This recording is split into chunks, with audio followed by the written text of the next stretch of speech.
Good afternoon, and welcome to the Wellesley Centers for Women's second of 2 social change dialogues for the fall. I'm Layli Maparyan, Executive Director of WCW. Today's very important program is Advancing Racial Justice Through Research and Action.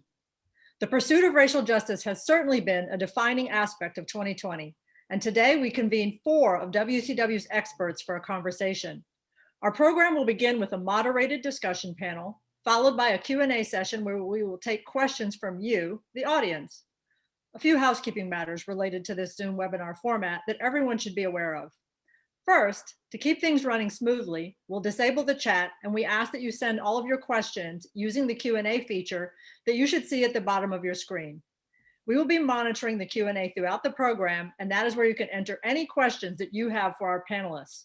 We'll get to as many as we can. Second, we are recording this program, and the video will be posted on our website for folks who are not able to join us this afternoon. For those of you who may be joining us for the first time, the Wellesley Centers for Women is a research and action institute at Wellesley College. WCW's mission is to advance gender equality, social justice, and human well-being through high-quality research, theory, and action programs. For 45 years, we've been focusing on shaping a better world for women and girls, families, and communities in all their diversity here and around the world. Let me now introduce you to the 4 wonderful women who will be sharing their research, action, and expansive scholarly expertise with us today. First, Gail Cruise-Roberson is co-director of the National SEED Project, an action program at the Wellesley Centers for Women. SEED, which stands for Seeking Educational Equity and Diversity, partners with schools, organizations, and communities to develop leaders who guide their peers in conversational communities to drive personal, organizational, and societal change towards social justice. As an educator and a social justice advocate, Gail has years of experience facilitating peer-led professional development programs on diversity and inclusion. Next, Lisette DeSouza, Ph.D., is an associate research scientist at NIOST, the National Institute of Out-of-School Time, an action project at the Wellesley Centers for Women that bridges research and practice to improve the quality of programs for children and youth. Working with NIOST, she focuses on the development of social and emotional skills in racially, economically, and linguistically diverse K-12 students in public schools. She also collaborates with scholars at WCW to research how organized activity participation might influence middle school students' social media use, and how family-teen communication may shape high school students' experiences with dating, relationships, and sexual health. Kamilah Drummond-Forrester, MA, CAGS, is the director of Open Circle, an action program at the Wellesley Centers for Women that equips elementary schools with evidence-based curriculum and training to improve the school climate and teach children essential social and emotional skills. She's also a facilitator with the National SEED Project and has led WCW community members in discussions around various topics surrounding equity and diversity.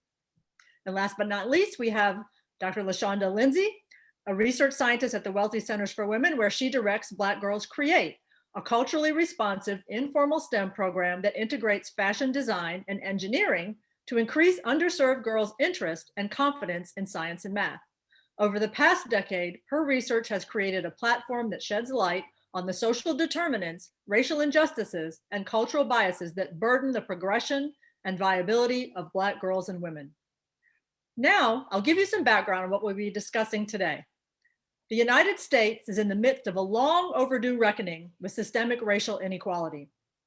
To move the needle on this issue, each of us needs to take it upon ourselves to understand structural racism, and just as importantly, take action to dismantle the systems that keep it in place. During this program, panelists will discuss the ways they advance racial justice through their research and action work at the Wellesley Centers for Women. Panelists will also offer ways that participants can take action to advance racial justice in their own lives and in their own communities. So let's get started. I want to start with a general question that's directed to all of the panelists. As mentioned during the introduction, many of you work at the cross-section of education, youth development, and racial justice. Can you talk a bit about the importance of bringing discussions about race and racial justice into formal and informal learning environments? Kamilah, I'd love to ask you to start off. Thank you, Layli, for that question. you know, formal and informal learning environments really are microcosms of the larger society. And so many of the things that we experience interpersonally and intrapersonally outside of the school walls are happening for students and educators within the school walls. And so bringing in conversations around race and racial justice is important and critical so that our children, as well as the adults within the community, begin to have an opportunity to, one, affirm experiences of children and educators within that community, two, get a level of dexterity and comfort with discussing these topics. Many times when I engage in these conversations with adults, folks just haven't had the practice in doing it. And so this allows for some practice in doing that. It also allows for building of empathy across difference. And so when folks have an opportunity to talk within a community about these topics, it doesn't feel as scary to engage in those topics. And you're able to build empathy, not just with people who look like you and have the same experiences, but you're able to build empathy across difference. And I think school and formal and informal learning settings are a great place to do that. Thank you. Gail, how might you respond? I'd like to add to what Kamilah said by saying that, many of the issues of inequity that we're facing in financial resources, housing, healthcare, healthy, affordable food, access to accurate information, safety in general, they're all affected by how race has categorized each of us. And we have to be able to be willing to have thoughtful and timely dialogue about what needs to change. And it's not easy and it can get messy at times, but it's essential that we continue to engage with people who are not the same as us, but who are willing to have the conversation. And I think of James Baldwin's words that not, not everything that is faced can be changed, but nothing can be changed that is not faced. Mm-hmm. Great words. Thank you. LaShawnda? Yes. So I agree with my colleagues, but I would add to this question to the discussion is that the consideration that constructed concept which has no biological basis.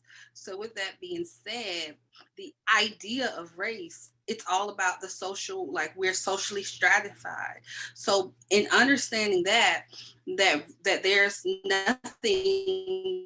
nothing biologically in our DNA that says black, white, Asian, or other. So, in my research, I prefer to use the word cultural group as opposed to race. But with that being said, that we live in a system that stratifies us based on our quote unquote race.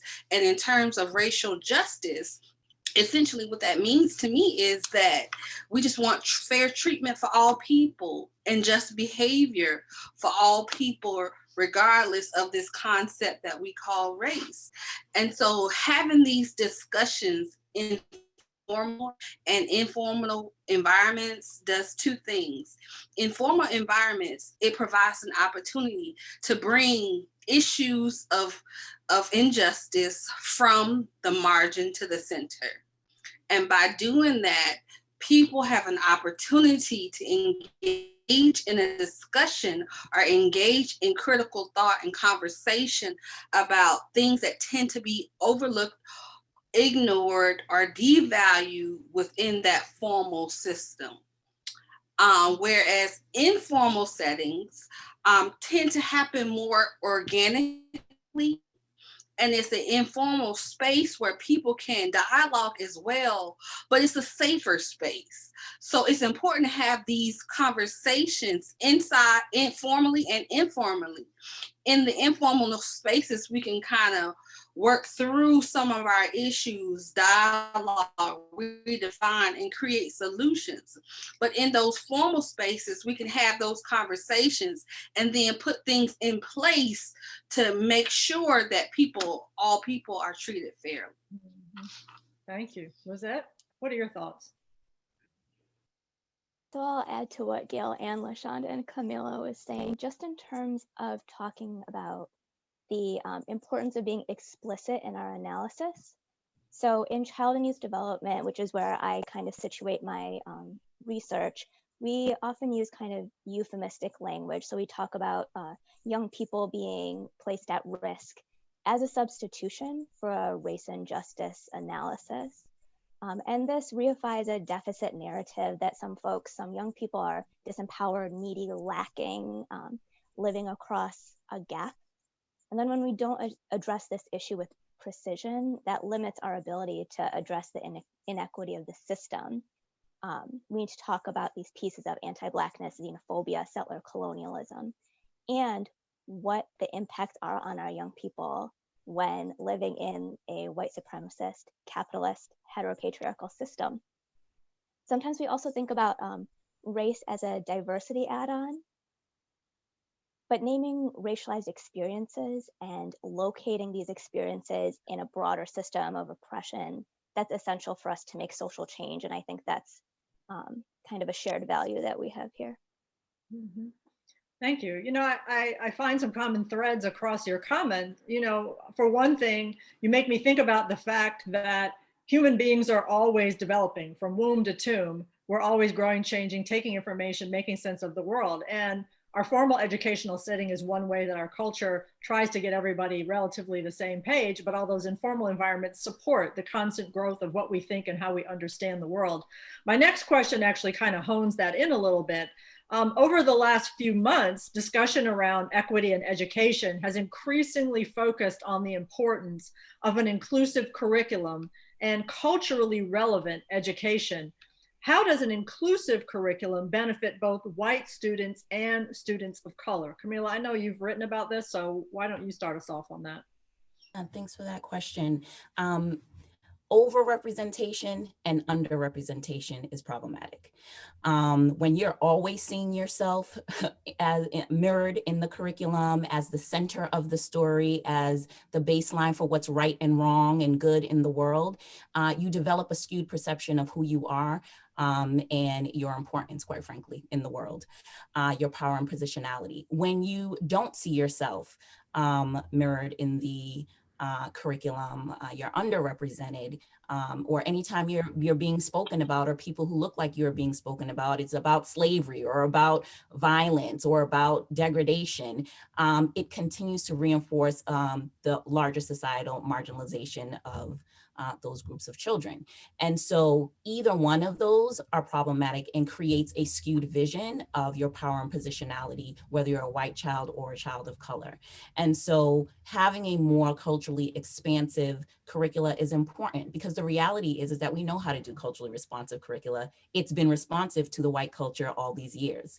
And also class is also embedded in that as well. And so it's important for us to expand the cultural responsiveness, right, of the curricula, so that we're all able to see ourselves, all of our children are able to see themselves as knowledge givers, as contributors to this country. And, you know, borrowing the words from National Seed Project, Emily Style, who talks about curriculum as windows and mirrors, you know, we need to see windows and mirrors. Not only do I need to see myself mirrored in the curricula and affirming my experiences, affirming my strengths and the ways that I contribute to this society, I also need to have opportunities for windows so that I can see different perspectives and different ways of knowing and being. It just allows us to, quite frankly, be fully human, right? And so either one of those pieces, the overrepresentation or underrepresentation, dehumanizes us. And I think that's really at the core of this. And it's easier for me to dehumanize someone else when I'm detached from my own humanity. Mm-hmm. That's a real frame shift. Gail, obviously SEED has worked extensively on this. What would you like to add or weigh in about this? Well, I certainly appreciate Kamilah's statement about how we operate. And I would just add that, you know, understanding one's own relationship to others is an absolutely essential ability. And it's really important to the idea that all of us have a right to see ourselves fairly represented in our educational experience. As she said, children of color are infrequently represented and white children are overrepresented. A more inclusive curriculum would provide an honest representation of the world we actually live in at this point in time, and helps every child appreciate their world and that of other people's. All learners deserve to have educators who can support their learning with an ability to understand and use equity to make sure that content and methods of instruction meet the needs of the students in their classrooms currently. Inclusion requires that teachers have to take the time to know their students and their student stories in order to select curricula that provide both the windows and mirrors that Kamilah so well described. Representation matters absolutely. Well, this next question is going to help us really drill down and get more details about how you do this in your respective programs. What role do educators play in teaching children about race and guiding these often difficult discussions? And what methods can they use to better understand how their own experiences impact their teaching practices? And in this question, you should feel free to talk about the specific methodologies of your respective programs, because I know our guests would learn a lot to learn more about your programs. So Gail, why don't you start us off? Educators consistently create classroom environments that convey much more than educational content. Classrooms and schools are teaching students what values and behaviors and attitudes are important and either which ones are rewarded or punished. If educators are unaware of how their attitudes and ways of seeing are creating differential outcomes for students, students notice and they make decisions about whether to trust and learn from these teachers. If teachers don't examine their own decisions and their own racialized identities and get comfortable with talking about racial justice from their own perspective as well as others, they have to be able to intervene with conversations that come up in classrooms. And oftentimes teachers understandably can't engage in something that they don't know. So in SEED, what we do is that we have training situations that enable people to unpack their own stories, their own racial identities, and to hear from others who are different from them about their identities in a structured and supportive way. Once they've had a chance to unpack and understand how they walk through the world in their multiple identities, not just race, but race, gender, class, sexuality, all of it, we supplement that with content and literature, video, etc., that exposes the larger world of systems that we all operate in, so that people are becoming able to see how the decisions that they make, that they might think are independent of any outside influence, are very much affected by the systems that we operate in and the positions that they have. Understanding that each of us, based on our identities, have very unique ways of operating in the world. And some of us have more choices than others depending upon an identity that we have. So when educators take the time and the effort to understand these positions, and they work with each other over time, because SEED requests that people get together monthly for at least a year to have ongoing conversations around not just race, but how ethnicity, ability, age, class, gender, sexuality, how all of those identities intersect and how systems that we operate in create differential outcomes, then they are then able to go back to their classrooms and to be in honest and humble communication with their students in a way that can move towards change. Because the goal of all of this is to make change towards greater equity in not just classrooms, but in institutions where people are in relationship with each other. And I really like your point about the need for ongoing conversations, because our understandings about racial justice and other related matters evolve over time. And if we're not in ongoing conversation, then we can't evolve as new learnings become available. So I love that your model incorporates that ongoing conversations model. Kamilah, what would you like to say about Open Circle and educators? Yeah, so much of what Gail said, I just want to amen and aha to it. Everything. I want to underscore what you just said, sis. And one of the things that I want to piggyback on is when Gail said, kids will choose to learn from you. And I think sometimes when we talk about education, there's a hyper focus on the educators as knowledge givers and imparting knowledge, and an under focus on the fact that kids make a choice. whether or not they're going to learn. And so this connects to a quote that we use in our open circle training, which is, kids don't care what you know until they know that you care. And we emphasize this in our first day of training to say that you could be the best math teacher there is. You could be the best English teacher, reading teacher there is. But if children do not feel that you are taking the time to truly get to know who they are, understand their experiences, understand them as a whole human being, they can choose not to learn from you. And so tapping into relationships and making that the foundation for teaching and learning is a big cornerstone for the work that we do at Open Circle. In addition to that, part of being able to engage and nurture these authentic relationships with your students and their families is to understand your relationship with yourself. So self-awareness, which is one of the SEL skills that's a part of the curriculum that we have. And self-awareness requires that there are moments throughout our professional development, particularly pre-COVID, when we were able to have folks come together, in person, where we spent the first 2 days talking about the who. And the who is you as an educator, because the reality is that you teach who you are. And so you may have a bunch of books, you may have some anchor charts on your wall, but half of the curriculum is walking into the room when you walk in there. And if you are not in tune with the lenses that you're using to judge behaviors, the lenses that you're using to assess intention and motivation, then you're missing 50% of the curriculum. And so a big part of the professional development with Open Circle is focusing in on the who, having educators think about the lenses that they're using to do this work. Who are the students who get under your skin versus the students who you seem to naturally be attracted to or be, in positive relationship with? And what does that say for the different lenses and the experiences that both of you may bring to that space? And so a lot of work goes into, again, kind of the who and uncovering those lenses. That's great. Thank you. So now I'm going to pull the lens out a little bit further, and let's start talking about systemic racism. Systemic racism is a huge problem within our education system, but also within US society as a whole. Can you talk a little bit about how individuals can both educate themselves and take action to dismantle these systems? LaShawnda, I know you have thoughts about that. Yes. So in order to address systemic racism, one, you have to understand what it is and what it means and how it functions. Even if you don't feel like it affects your day-to-day life.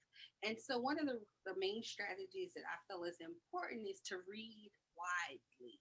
So to read and discover information from different sources, primary sources that you wouldn't necessarily gravitate to really understand what systemic racism really means and how it operates in our lives.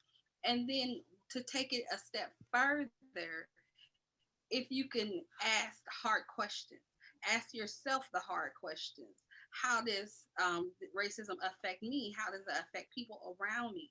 And what can I do about it? Taking personal and cultural risks is also important. Moving outside of your comfort zone. Talking to people you wouldn't necessarily talk to. Reading things that you wouldn't necessarily read. Watching things that you wouldn't necessarily watch. To really help you to understand how racism functions and then how it operates in our lives. And the most important thing about understanding that systemic racism, it continues to operate based on our own individual implicit bias. We kind of buy into a lot of things that are going on. And so understanding what your implicit bias is and how it functions in your lives. So some things that you can do to kind of look at your implicit bias, because racism is reinforced by individuals. It's a system, it's a force, but we as individuals reinforce that system and we can dismantle it. And one of the ways that you can do that is to understand your implicit bias. And there are two ways that I kind of see it is like to really understand implicit bias. And what I mean by that is, who do you prejudge as soon as you see them? what goes through your mind? What changes do you feel in your body? And that'll really show you who you are most biased against, who you prejudge, who you stereotype, because understanding that within yourself, if you don't understand it within yourself, how it operates in your life, you can't do anything to help larger society. Mm-hmm. Yeah, thank you. Lisette, what are your thoughts on this? So I think I have a really specific example that I think builds off of what LaShawnda was talking about in terms of recognizing racism around us, and in our communities. So one idea I had when thinking about educating ourselves is that people can act as action researchers themselves. I always like to say everyone's a researcher, right? Some of us just get to do it for our job. I've personally become very engrossed recently in looking through publicly available data sets about how young people are treated in schools. So this information is available in a lot of places statewide and sometimes in local districts. And you can look at things like school discipline rates. You can sometimes see things like enrollment in advanced courses by race. And one thing that becomes interesting, at least for me, is that there's particular places, especially those that we consider the really good school districts, the well-resourced districts, where Black and Hispanic kids, though underrepresented numerically, continue to be disproportionately punished and under-enrolled in academic opportunities like AP courses. And I think this is a really interesting exercise to do, looking at this information in our own communities. So where we live or where our children go to school. And to just then think about how does participating in this education system, either as a parent, as a community member, as a sibling of someone who attend these schools, shape disparate outcomes. And then by looking at that information and being empowered with that information, you can also put that conversation on the table, right? With your local elected officials, with folks at your schools, with your neighbors, and start to ask those questions like LaShawnda was saying.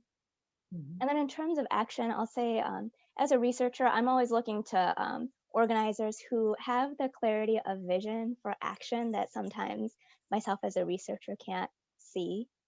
Though I take inspiration from folks in my work, I try to think like, if these are the people on the ground doing the work here and now, and they say, we need you to do X, I try to do that thing. Mm-hmm. Thank you. I want to talk more about approaches since you alluded to that. At the Wellesley Centers for Women, as you know, we approach our work from feminist, womanist, and intersectional perspectives. Why do you think it's important to take this kind of approach in the work around race and racial justice? And how do race and the pursuit of racial justice shape the way that we do feminism and womanism? And can you give any examples from your own work? Lisette, maybe you can kick us off. Sure. So I'll say, much like Gail described Seed's approach, I think this approach to doing justice-oriented, intersectional, feminist, womanist work, it's an ongoing process, and we're kind of learning about it continuously as we do it. And, sometimes as a researcher, I'm looking at things like race, gender, ability, income as indicators, taking this diversity and inclusion frame. So I'm looking at like who's in the room, who's in the program, who's in my data set. And I know that's a step towards justice and that's important, but it's not enough to make that kind of justice-oriented change that we're looking for. So when I'm taking on research collaboratively, I try to zero in that intersectional lens on the interpretation end. So when research goes out into the world, I try to situate these findings in a justice-oriented frame and analysis. So in order to kind of mitigate this idea of at-risk populations, we want to think about if we're looking at kind of disparities, is it kind of differences in actions that are risky, or is it this kind of larger environment of inequity that's placing young people at risk and impeding their well-being? And then that subsequently influences the recommendations that I would make. And I think the other piece of doing, I think, feminist, womanist, intersectional work is getting to collaborate with folks who are, again, informal and are in formal and in informal learning environments, so they can talk back to you about what research means, how relevant it is to them, and where we're kind of missing what's actually going on there. So that's kind of where this sits for me on the interpretation end, but really part of this ongoing process is to be able to get to a place where, you know, we're using this racial justice lens at every part of the process, so we can ask the questions, choose methods, and then share out findings in a way that centers racial justice from start to end. And I think, again, that kind of framing also requires a shift to the structures of how we do what we do. LaShawnda, I know you've also been thinking about these issues. Because if we think about research in general, specifically social science, educational, and psychological research, it's largely been focused male-centered in terms of the research, the work, and the analysis. And so being able to shift that focus to be more inclusive, because what happens when a research or a study or something is done that's focused on one particular perspective, it's then applied inappropriately to other groups. And so what happens is that those who don't meet that normative criteria are seen as what's the word I want to say? They're seen as abnormal in psychology, or they're seen as subhuman, or they're seen as there's something wrong with them. And so when we don't include an intersectional perspective in our research, it creates this skewed narrative. And so by incorporating intersectionality in our work, we can then understand the diversity, the complexities, and the uniqueness of all cultural groups' experiences. And so what we do, feminism and womanism does that. And it helps to centralize and to make programs and practices and things that can benefit people who are typically marginalized. For example, in my work, Black Girls Create, I use a womanist perspective in terms of teaching girls about STEM, particularly digital fabrication. In this project, it's solely focused on Black girls and understanding their experiences and what they go through and what they have been not receiving in the traditional classroom setting. And so all of that information has come from my study of Black girls in research. So I'm able to incorporate those things that I know to be true into my project to make it more effective. If I was just totally reliant on other studies that tries to show that Black girls are abnormal or the outliers, then my project would not be effective. LaShawnda, I would actually love to hear you say, and I think the audience would probably love to hear a little bit more about your Black Girls Create project, because it really does give us a, kind of a narrative about one of the ways to approach putting womanism into action in a setting that's both educational and one that is culturally specific. Could you give a few details? Okay, so Black Girls Create is I call it a culturally responsive maker program. And so what that essentially means is that I teach girls how to make things. So how do I go about doing that? They learn it through digital fabrication, making digital 2 and 3D designing on the computer to actually produce cultural artifacts that represent Black women in STEM fields. And so they also do research about Black women in STEM fields to determine like what they want to make. For example, if Layli was a participant and she was assigned Mae Jemison, she would conduct research about Mae Jemison and then learn the skill set like 2D design, 3D design, vinyl cutting, 3D printing to create a cultural artifact that represents Mae Jemison. So if you notice my earrings, I made them. If Layli decided to make a pair of rocket earrings, then there's a reason behind why she made those earrings. And then not only is there a reason in terms of the cultural reason, but there's some mathematical skills that go into that. There's some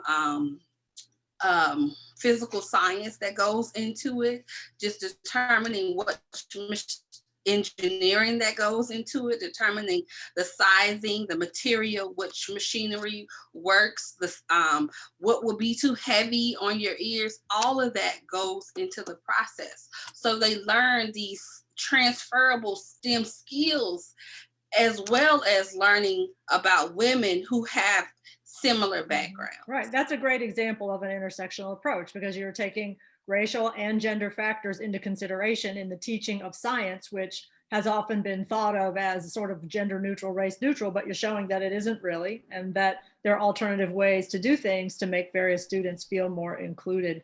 You know, I want to have us think a little bit about how research is essential to accelerating social movements. It's easy to think about the racial justice movement or the feminist movement or the women's movement, but we often don't think about the role that research plays in advancing those movements. And that's what the Wellesley Centers for Women has always been about for the 45 years of our existence. I'd love to hear a few people speak to how research can be used specifically to advance racial justice in your area of work. I know, LaShawnda, you just gave us a good example. Lisette, would you like to also talk a little bit about that? Sure. So I'll just tell you a little bit about some ideas that I have for the kinds of racial justice oriented research I'd like to be doing. You know, I mentioned a little bit earlier that, you know, in the field, in child and adolescent development where I'm situated, we really kind of locate the source of intervention with a child, with a young person. So we're looking to kind of offer them enrichment, training, experiences that will get them to achieve graduation or achieve a job. And I enjoy doing that kind of work. And a lot of what I do as a researcher is to document how these kinds of interventions support young people's well-being.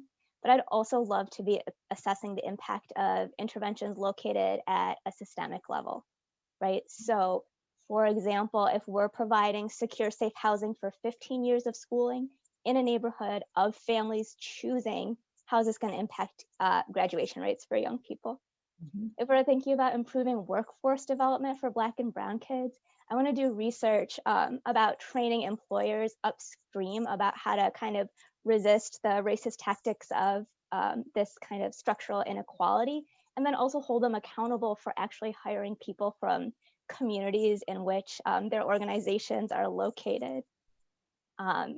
When we're thinking about our workforce and youth workers, you know, I wonder how would program quality increase if we just gave youth workers a full-time salary and benefits? You know, I'm not saying racial justice explicitly here, but these are all racial justice issues. And then if we offer these jobs to the parents, the aunties, the uncles, the neighbors of young people attending these programs, how would that change our sense of inclusion and belonging in out of school time or in OST activities generally?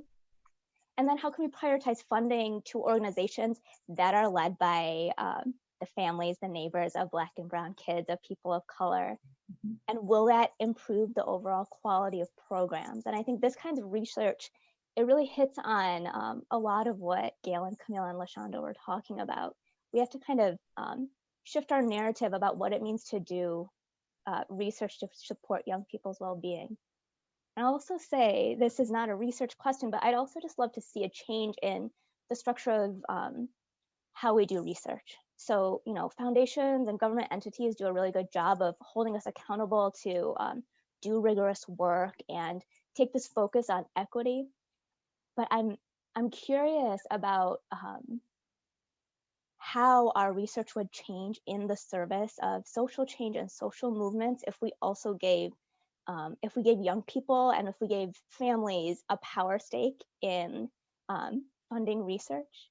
Now, I don't know exactly how that will happen. I know there's models in terms of philanthropy, like giving circles. But this is something aspirational. It's something that I think about a lot, when thinking about how to change my research process from start to end. Like, how do I make sure that folks that I care about can have a power stake in how I do my work? Mhm. Those are really amazing examples because they expand our sense of what is possible, and they show the role of asking questions. The very way that we frame a question frames how we understand what's possible and how we collect data and conduct research that helps us get there. And one of the things that I most love about the Wellesley Centers for Women is that historically it's been a place where people can ask those kind of questions. It's been a place where people can incubate new ideas and try solutions that are considered non-traditional, and so we continue to try to do that. And I just, I thank everyone who supports us in doing that work.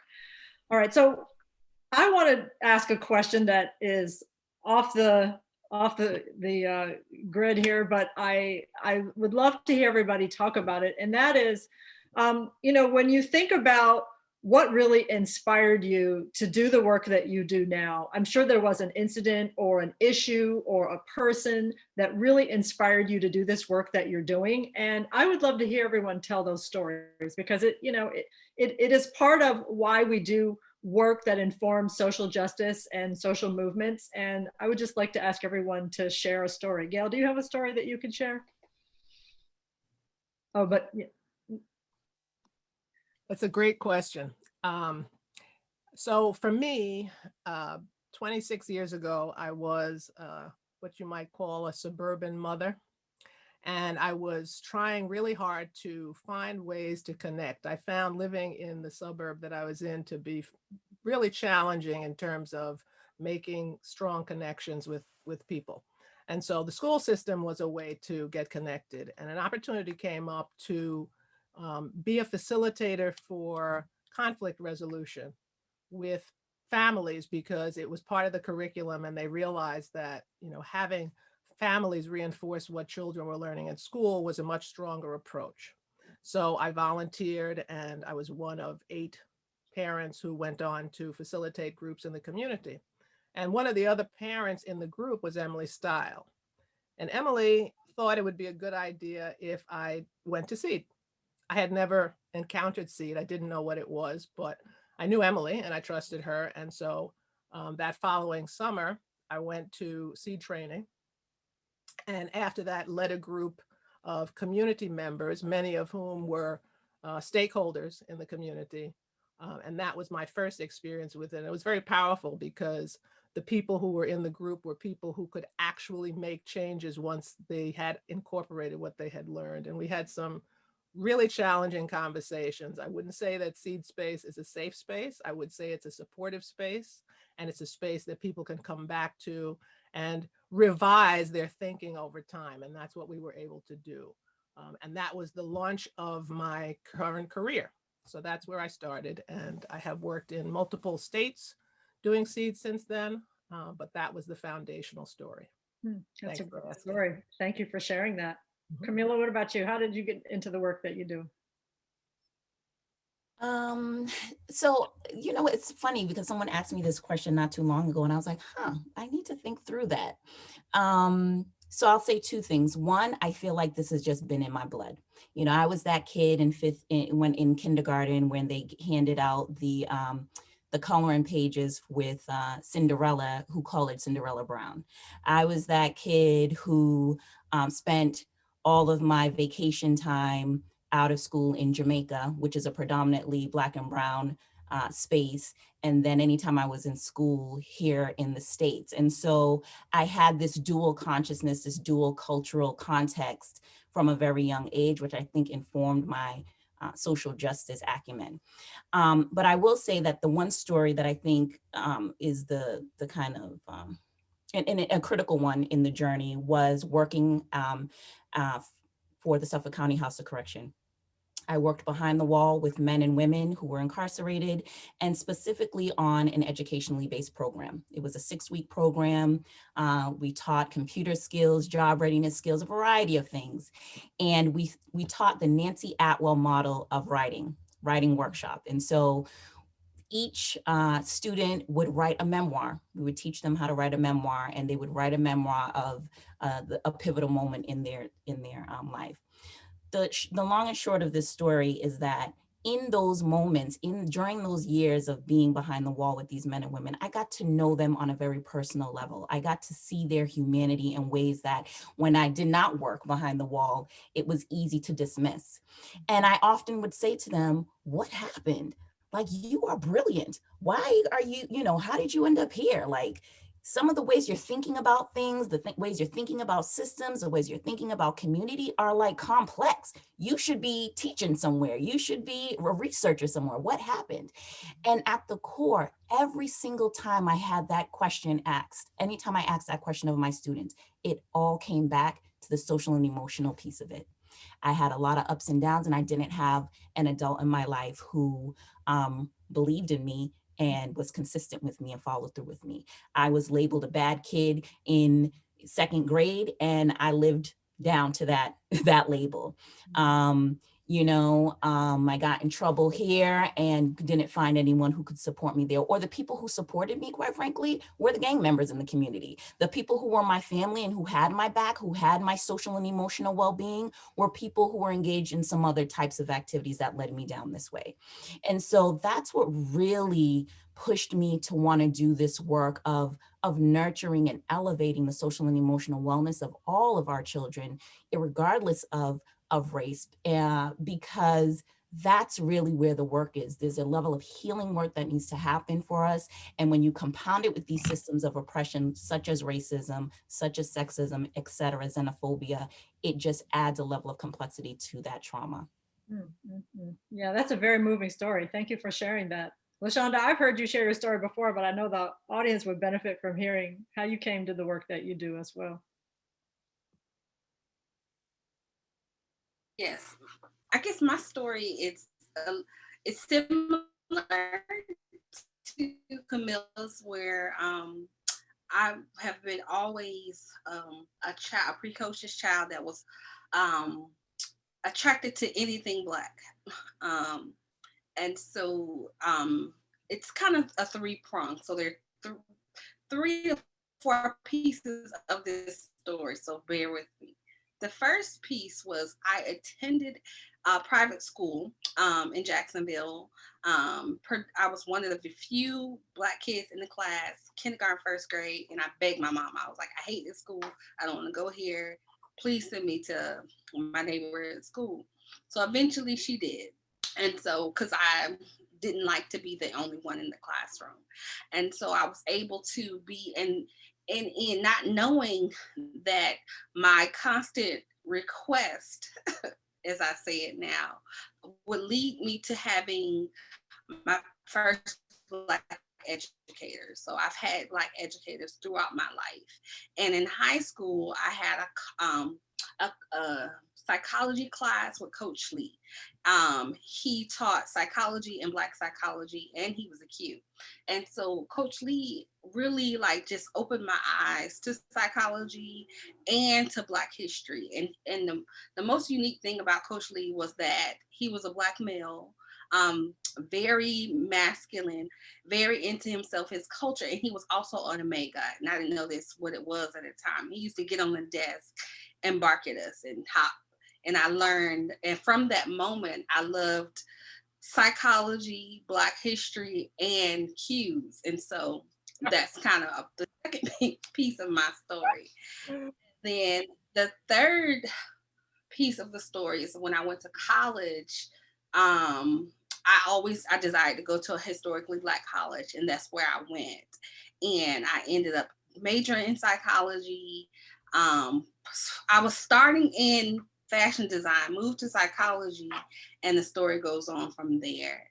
And how I began to get interested in research about Black girls, because my whole academic career has been focused on psychology and the psychology of African Americans is that I started to notice, and this was in the 90s, in the early 2000s, before Black girls were hot, everything was about Black boys, Black boys, Black boys.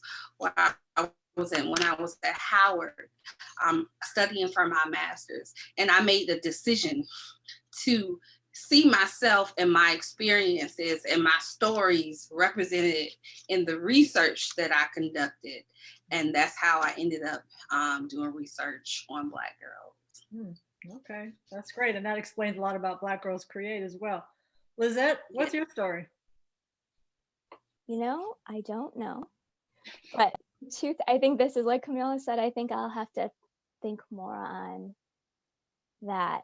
But one experience that I think really influences what I do now is just getting to work with and for young people. And I think I take and I keep two lessons from that experience with me. And one is just how to think expansively and how to dream big despite kind of systemic blocks. And also how to say when something's wrong.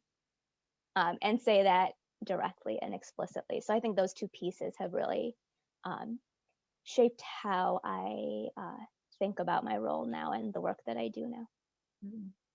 Well, thank you everybody for sharing that, because I think it's also a good exercise for all of us just to think about how do we get where we are, particularly as it pertains to racial issues in society, because we all have a story to tell about where we landed, where we are, what we know right now, what we feel, what our aspirations are, and this inspires reflection. So I'm gonna ask one last question, and this is the question where everybody really gets to talk to the audience, because this is your chance to figure out or what you'd like to say to encourage everyone in the audience to personally do something to advance racial justice. So let's start off with Gail. Gail, what would you like to encourage those in the audience to do to advance racial justice? I think the first thing has to be an ability to self-assess who one is. Because if you are someone who is easily triggered by being told that your point of view is biased or racist, you shut down and you don't get anywhere. So people need to be able to be humble, to be honest with themselves, and to develop a thicker skin to be able to be in relationship with people who can be honest and tell you when your point of view needs some adjustment. Because we didn't get here overnight. These conversations are incredibly difficult. And part of the challenge is trying not to see things in binary terms.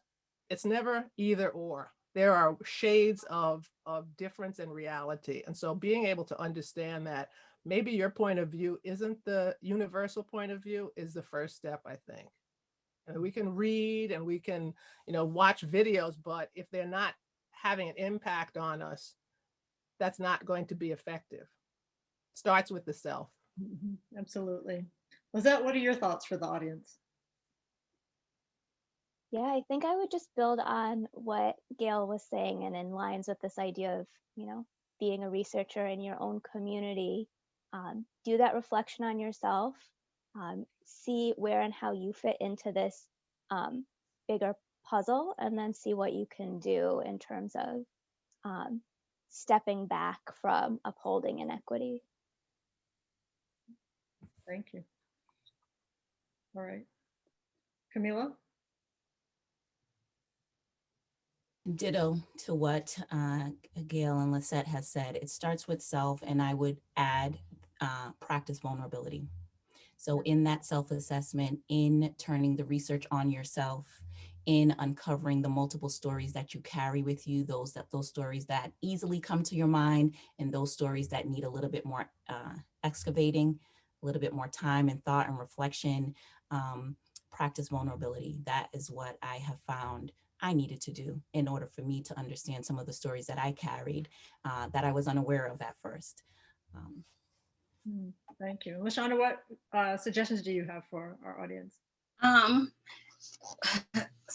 have a constant running of lyrics in my head. And so one of the things that came to mind was one of my favorite hip hop artists, Ice Cube. Check yourself before you wreck yourself. And so essentially what that means is being self-aware, know who you are, and know what role you play in society and how you contribute to racial injustice and how you can change it. And so that would be, I would just leave the words of Ice Cube, check yourself. Thank you for that reference. All right, well, this has been a great question and answer session with all of you, but now I want to shift gears and bring our audience in with their questions. And so I'm going to just begin pulling out some of the questions that we've been getting and pitching them out to you, and whoever wants to answer can just jump in. The first question we've gotten is, can you speak a bit about the advantages or disadvantages of engaging in facilitated racial conversations, especially for those who are new to these conversations? Well, I can speak first to the advantages of facilitated conversation. Many times conversations around race don't go very far because people move to defensiveness before there's an opportunity to really unpack what's being said. So facilitated conversation can include making sure that people have the time that they need to get a complete thought out and to be listened to in a way that is working to hear what's being said, as opposed to what often happens, which is I'm preparing my argument, my counter argument to what I just heard. Slowing things down in a facilitated way begins to get people to make at least a bit of movement towards the possibility that what they've assumed was right may not be. The disadvantage, it takes time. That's the biggest one I can see. Does anybody else want to weigh in on that one?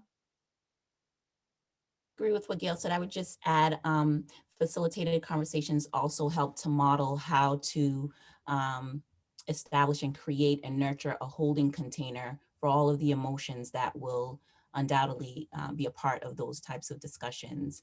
And so sometimes we can delve into these discussions without first doing that work of creating this holding container for all of the emotions that are going to come up. And so my experience of facilitated conversations, that piece of it is critical to the work.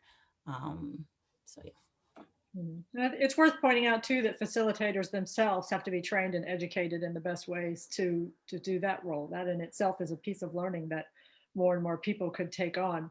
All right, the second question that's come in is, how do school systems avoid the trap of leaning too much on their staff, students, and families who differ from the mainstream to carry or lead the work of equitable practices?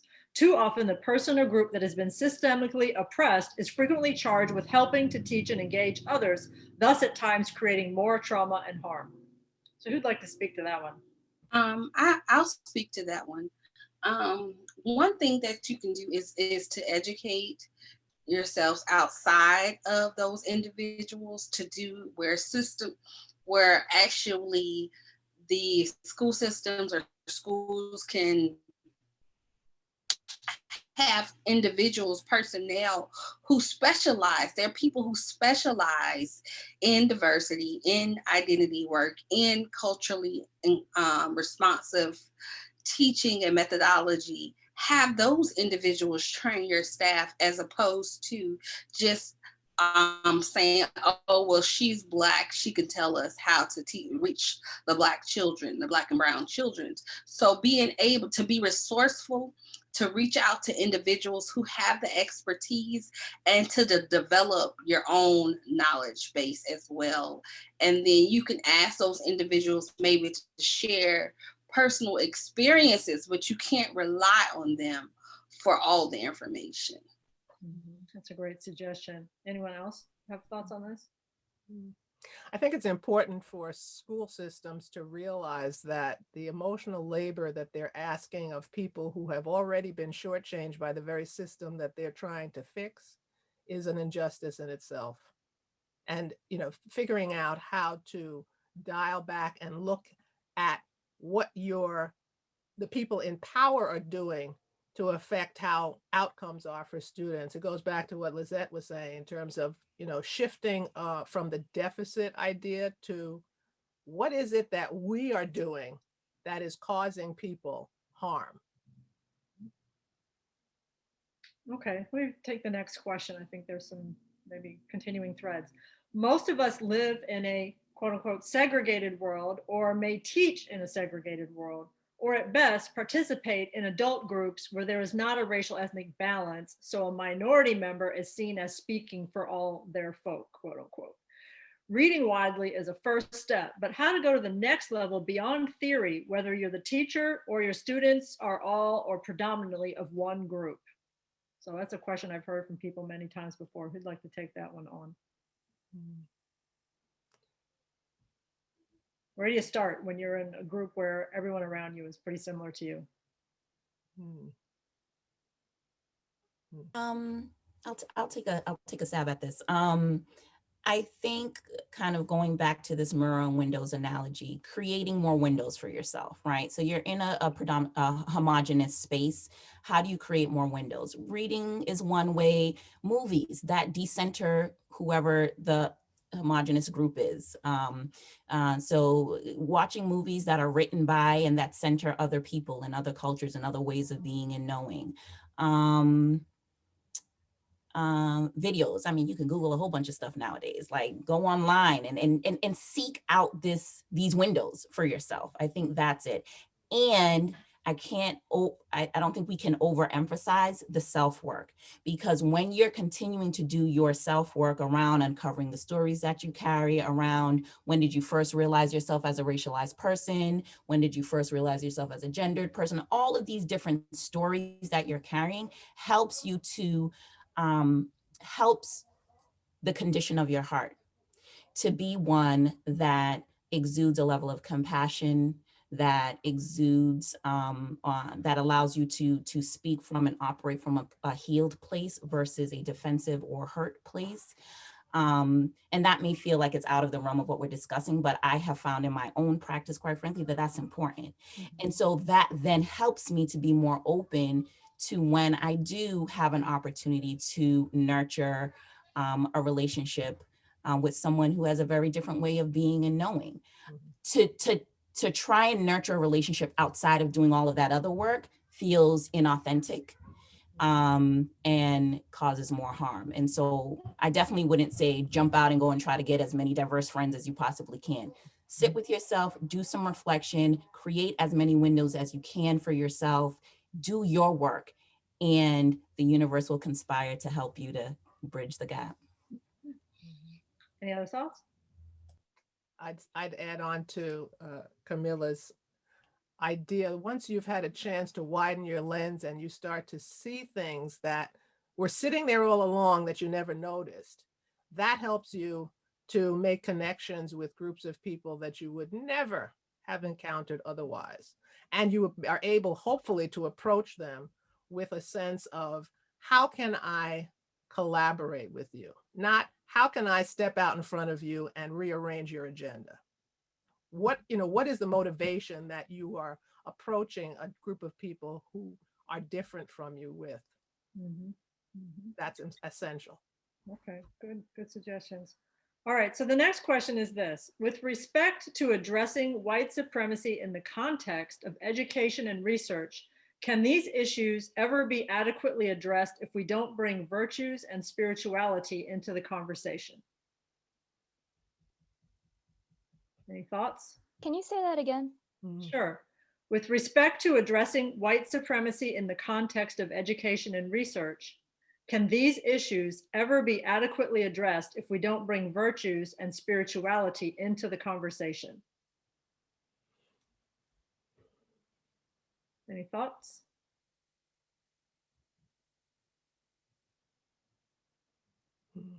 Like a stumper. My initial thought is no. That's just my opinion. We are at the heart, in my opinion, spiritual beings. So my body is the house for my soul and my spirit. And many times when I am engaged in conversations or in this work of racial justice, in this work of social justice, at the core of it is a dehumanization of one another, which starts with dehumanizing ourselves. And so before we can, a foundational piece of this work is looking at the condition of your heart, looking at the condition of your soul. And there are many teachings and practices and ways of knowing and being across spiritual perspectives that are aligned across religious practices. And I think religion and spirituality are two different things. And so this can't be strictly an intellectual proposition. This can't be strictly a head piece of work. This has to include the heart. And when you include the heart, in my perspective, you're including the soul. Mm-hmm. Anybody else want to weigh in on that one? Well said.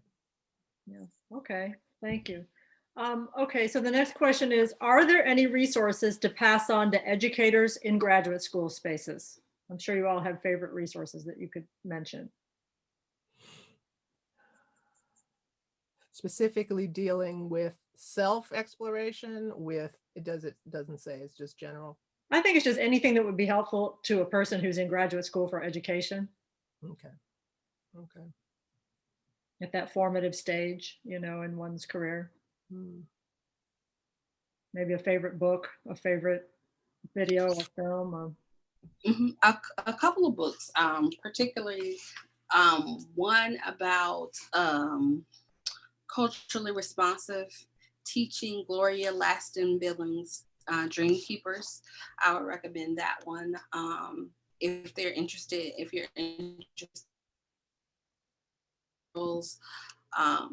It's called Push Out the Criminalization of Black Girls in Schools. I believe it's by Monique something. Google it. It's on my shelf. And then my third favorite book is like it's the second to my Bible, Black Feminist Thought. And so those would be three that I would recommend. Mm-hmm. Thank you. Any other recommendations? One that comes to mind is, it's an older book, and I can't remember the author. I don't have it on the shelf here, but Black Teachers on Teaching. And it talks about what perspective Black teachers have had towards their students, and how the reasons that they've been successful with the education of young people is because of the relationships that they cultivate.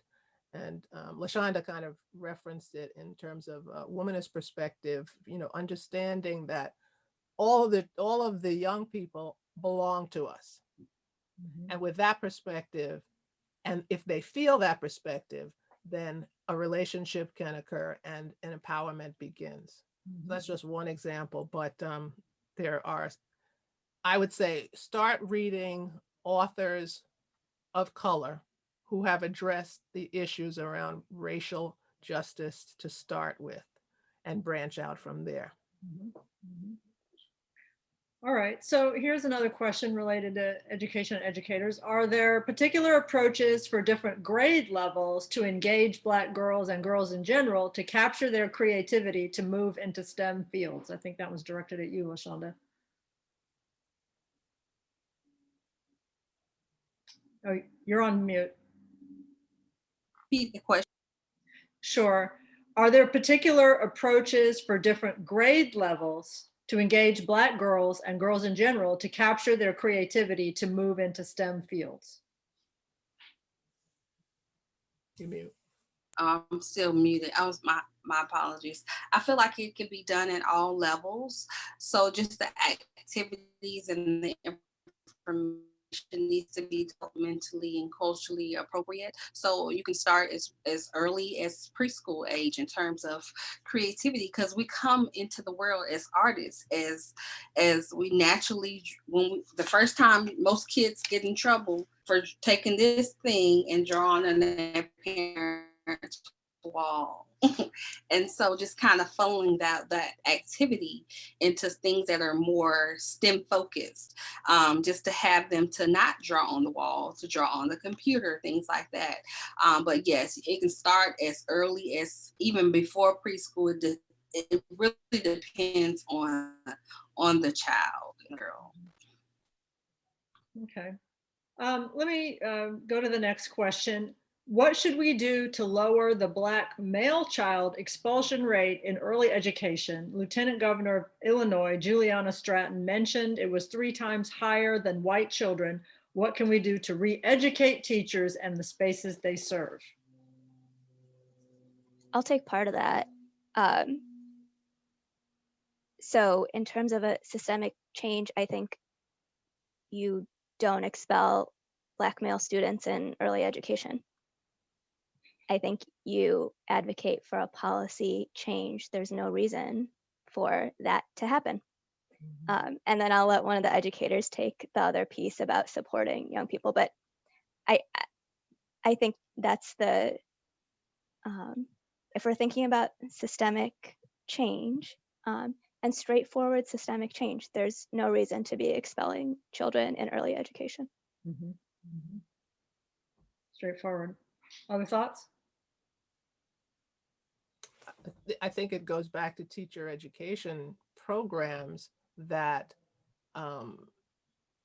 begin to learn that not every child coming into the school is going to behave in the standard, quote unquote, normal way that has been in place all along.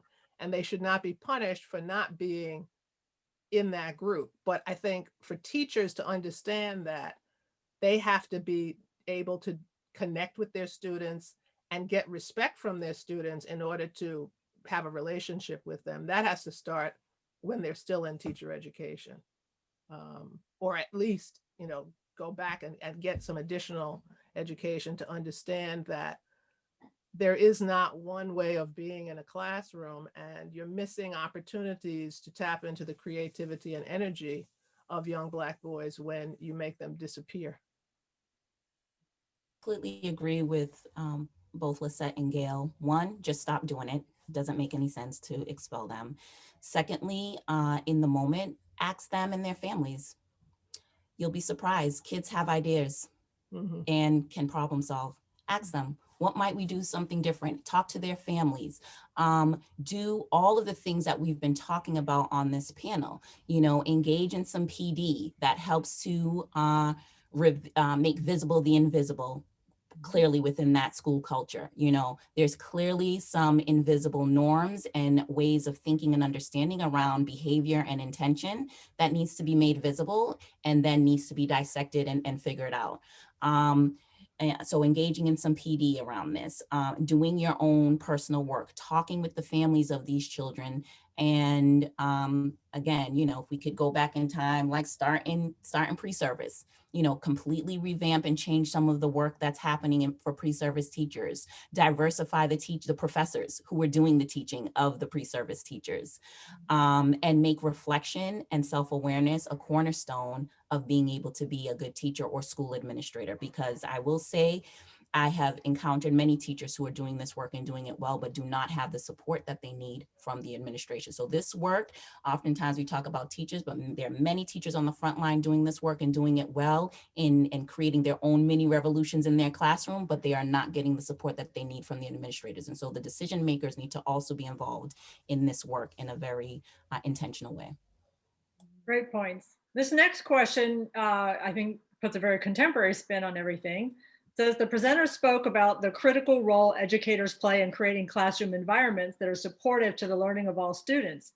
How do you think the move of many schools to remote or hybrid learning affects the ways teachers can create these classroom environments? What are the challenges and/or opportunities in this new learning model?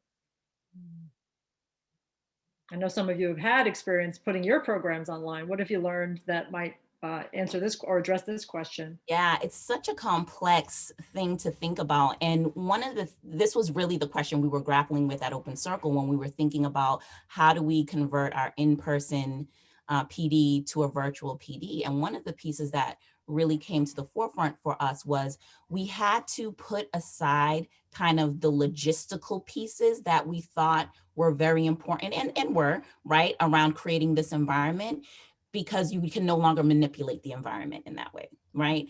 And had to instead elevate approach over the logistical manipulation of the environment, which no matter what environment you're in, if you're in person socially distanced with mask on, if you are on Zoom calls with your students, if you're doing hybrid, if you're grounded in a approach that centers authentic connection, that centers intentional facilitation, so the decisions you make around what you say and don't say matter and impact the space, thoughtfully integrating conversations around race, racial justice, social justice into the academic content, thoughtfully integrating conversations around self-awareness, social awareness, all of the social and emotional learning skills and competencies, being a more holistic, having a more holistic approach, having grounding yourself in lenses, social justice lens, an authentic connection lens. And that, I think, is where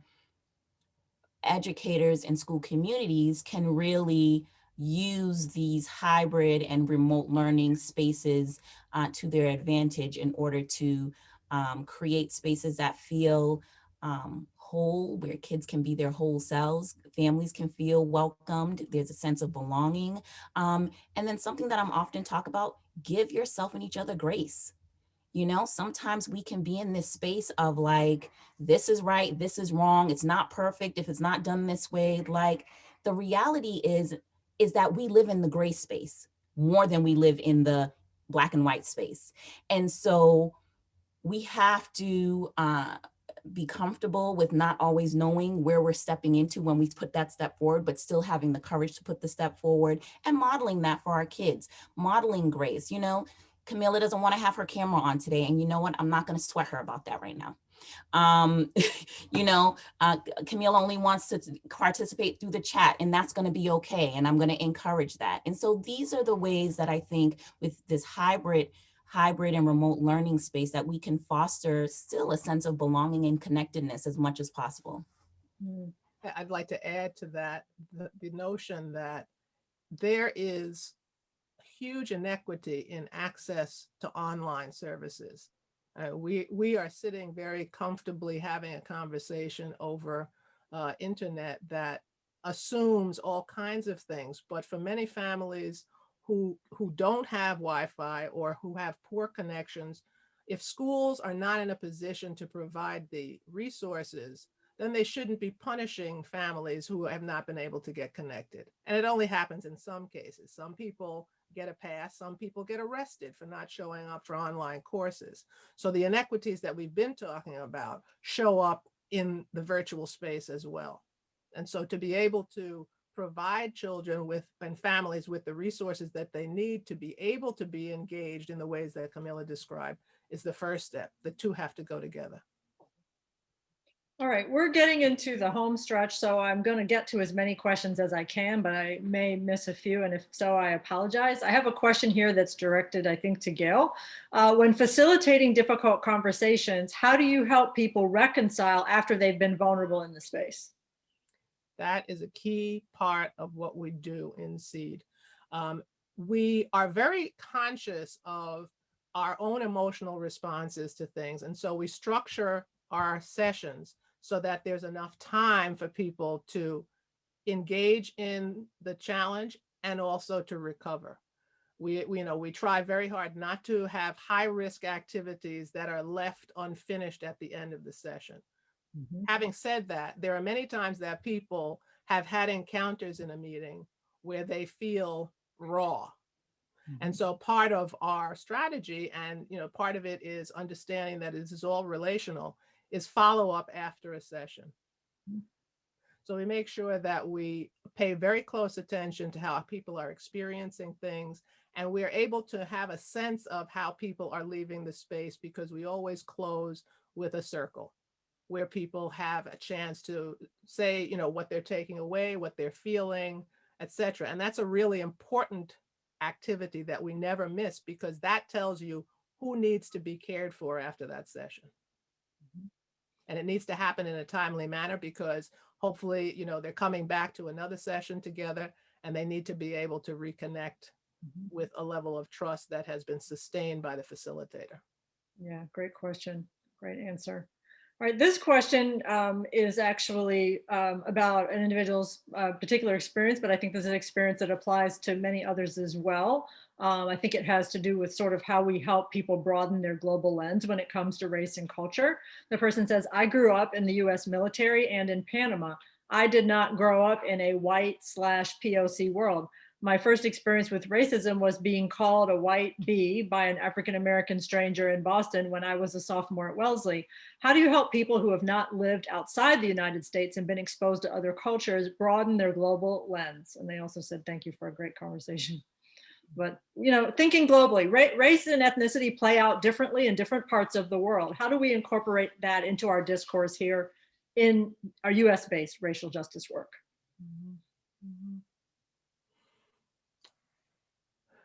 I think storytelling is important. I often tell the story of my mom, who's a Jamaican immigrant who came to the US and was in college and was one of 2 Black students in the college, and no one spoke to her. She came from a culture in Jamaica where you don't walk past people without saying good morning, whether you know them or not. And so coming to the States, that was very unusual. And then she had to get up and do a presentation. And she got up and did the presentation, and folks ran up to her afterwards. She had a thick Jamaican accent, and they said, oh my goodness, I thought you were Black. And so telling stories like this, and she was confused. She didn't even understand what that meant. And so I think the more we can tell our stories, so even this person who is posing the question, the more you can tell some of these stories, the more it helps us to broaden our perspectives and understanding around the fact that this is not the only way of thinking. Often when I've shared that story, people are like, wow, that's weird. Why didn't they think they were Black? Because under the American system at the time, Black meant Black American. And for my mother, who was here, who's clearly considers herself a Black woman, she has this thick accent. So that's where you see some of the division and all of those things starting to come in here. And I think the more we can share stories, I mean, that's just one piece that just came to mind. The more we can begin to broaden our perspectives and understanding around the fact that there is multiple ways of thinking and knowing around this. Thank you. All right, I'm going to ask the last question that was posed by our audience, and I'm going to ask everyone to answer briefly, even though I'm sure you'll have a lot to say. In our current climate, social justice is seen as a controversial term, and the government is telling us not to talk about white privilege and racial equity. What are your hopes about where we'll be 4 years from now? Brief answers.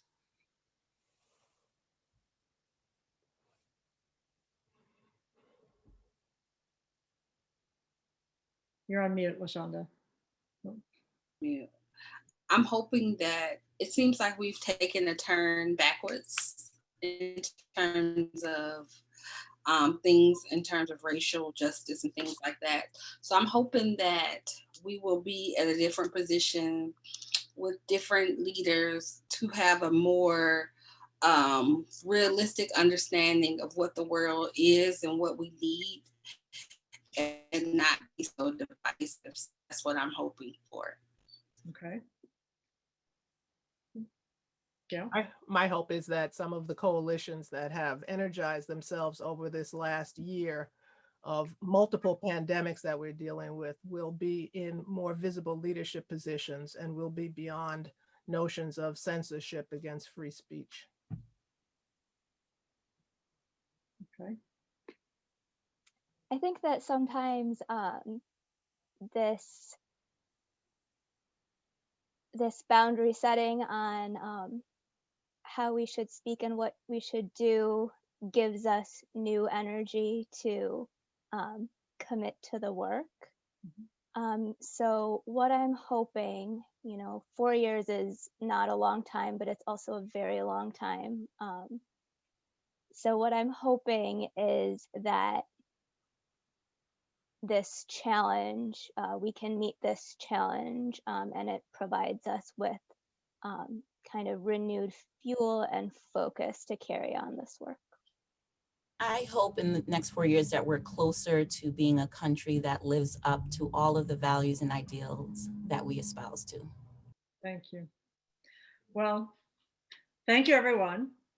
Thank you, all of our panelists, and thank you, all of you in the audience, for attending our program this afternoon. As I mentioned at the beginning, A recording of this program will be posted on our website within the next week, and we will email a link to the recording to everyone who registered for the program. We'll also post the recording on our website. You can keep in touch with us at the Wellesley Centers for Women through Facebook, Twitter, LinkedIn, and Instagram, as well as our YouTube channel. So until our next social change dialogue, be well, and thank you again.